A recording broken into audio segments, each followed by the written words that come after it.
Bonjour à toutes et à tous, bienvenue sur le plateau ATEP au cœur du salon Cyclo. J'ai le plaisir d'accueillir Sébastien Sautin. Sébastien, vous êtes ingénieur commercial secteur Occitanie de la société Audali. Est-ce que vous pouvez nous présenter la société Audali ?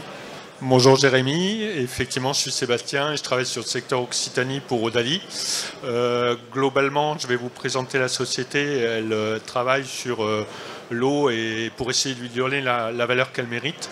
Les trois principaux axes sur lesquels on veut travailler par rapport à l'eau, c'est première chose la raréfaction de la ressource qui a été constatée au cours des arrêtés sécheresse pris en 2022.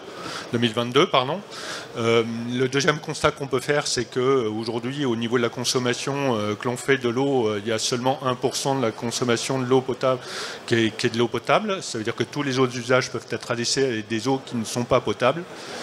Et le troisième critère sur lequel le groupe SOR a souhaité se positionner, c'est un axe économique, puisqu'on constate qu'il y a une augmentation très progressive et très significative du prix moyen de l'eau potable en France.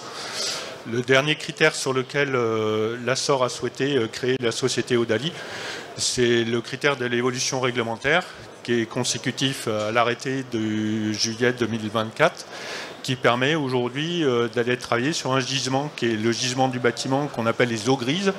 Les eaux grises, c'est quoi? C'est les eaux qui sont issues de la salle de bain principalement. Et on va voir tout à l'heure qu'effectivement, il y a moyen de faire beaucoup de choses avec ces eaux grises et en particulier de faire diminuer très considérablement la consommation des bâtiments. Alors qui nous sommes? On a dit qu'on était filiale du groupe SOR. On s'est associé avec un acteur dont l'ingénierie est incontournable dans le domaine de la potabilisation de l'eau, qui s'appelle Innovaya, qui est une scale-up française, où il y a une quarantaine d'ingénieurs qui travaillent sur le domaine de la potabilisation de l'eau. Et Audali, donc, c'est l'association des deux ressources, à savoir l'ingénierie d'un côté et le groupe SOR pour essayer de développer tout ce que l'on va pouvoir mettre en œuvre dans le domaine de la construction des bâtiments pour essayer d'économiser la ressource. Donc si on regarde un petit peu le bilan que l'on a dans le modèle économique que l'on souhaite adresser, si on regarde le gisement que constituent les douches et le lave-linge, ça constitue à peu près 50% de la consommation des foyers dans le bâtiment. Et derrière, le décret il nous permet d'aller adresser des usages qui sont principalement les sanitaires, à savoir les chasses d'eau des toilettes. Et puis après, on peut aller travailler sur la parcelle, dans un premier temps sur la parcelle uniquement, pour aller faire l'arrosage du jardin et éventuellement du lavage à l'extérieur. Donc il y a certaines expérimentations comme les eaux de cuisine ou le lave-linge qui peuvent être sous expérimentation, mais pour tout le reste que j'ai cité précédemment, une simple déclaration en préfecture suffit pour installer et travailler avec des eaux de qualité A+. La qualité A+, c'est la qualité d'eau qui est juste en dessous de celle de l'eau potable. Globalement, la solution qu'on met sur le marché aujourd'hui, elle s'appelle Aquapod. C'est une solution qui est basée sur un ensemble de racks qui constitue un module qui est interchangeable, facilement maintenable, qu'on installe très facilement dans un local technique ou dans un local vélo, peu importe. Et derrière, ça veut dire qu'on va avoir une maintenance qui va être facilitée. On a choisi des technos de filtration qui sont sans consommables. Donc ça veut dire qu'on a un coût d'entretien en dehors des visites d'exploitation et des visites réglementaires pour contrôler la qualité de l'eau. En dehors de ces visites-là, on a très très peu de consommables et donc ça veut dire qu'on va avoir a priori un coût d'exploitation qui va être diminué au maximum.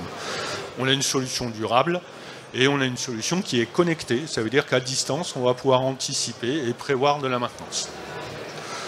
Voilà pour la présentation de la société Audali et de ses solutions. Merci beaucoup Sébastien. Je profite pour préciser que la société Innovaya est également membre de l'ATEP. Donc ça fait un beau partenariat entre deux membres du syndicat. En parlant de l'ATEP, Sébastien, pourquoi Audali a fait le choix d'adhérer au syndicat ? Alors clairement, ATEP, c'est un organisme de référence pour nous et nous, le groupe SOR, en tant que détenteur de licence sur la production d'eau potable, on se doit de s'entourer des clusters décisionnels et influenceurs les plus au sommet des axes de décision. Ça nous permet éventuellement d'apporter des solutions, d'expérimenter, de proposer des évolutions, s'adapter aux changements et d'essayer de faire monter en compétences tous ces référentiels-là. Donc clairement, c'est un moyen pour nous de prendre part à tous ces échanges sur les réflexions, sur la réglementation, les évolutions et sur les contextes réglementaires actuels et futurs. Merci Sébastien. Du coup, quelles propositions de la TEP font écho à cette adhésion finalement? Alors la première proposition, nous c'est la proposition numéro 4, c'est l'utilisation des eaux non conventionnelles à l'intérieur de la parcelle. Ces eaux grises filtrées, nous on arrive à une qualité A+, avec nos briques technologiques. Donc on adresse 3 usages que sont, je rappelle, le sanitaire, l'arrosage et le lavage extérieur au sein de la parcelle. Et ça veut dire aussi que si on travaille sur cette proposition numéro 4, qui est l'utilisation des eaux non conventionnelles, on travaille aussi sur les propositions numéro 5.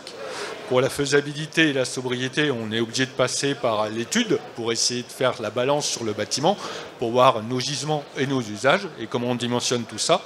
Et ça permet aussi de passer obligatoirement par la proposition numéro 7, qui est vraiment l'axe différenciant de Haut-Dali, parce que cet axe numéro 7, c'est pérenniser les installations par l'obligation d'un contrat de maintenance et d'entretien. Pour faire de l'eau de qualité A+, aujourd'hui, au sein d'un bâtiment, il faut avoir pas moins de 12 visites annuelles réglementaires, plus 2 visites pour faire des contrôles sanitaires sur la qualité de l'eau produite. Ça veut dire que nous allons pouvoir, au travers du réseau SOR, assurer ces opérations de maintenance et de contrôle. Merci beaucoup Sébastien. Merci, bon salon. Merci à tous, très bon salon.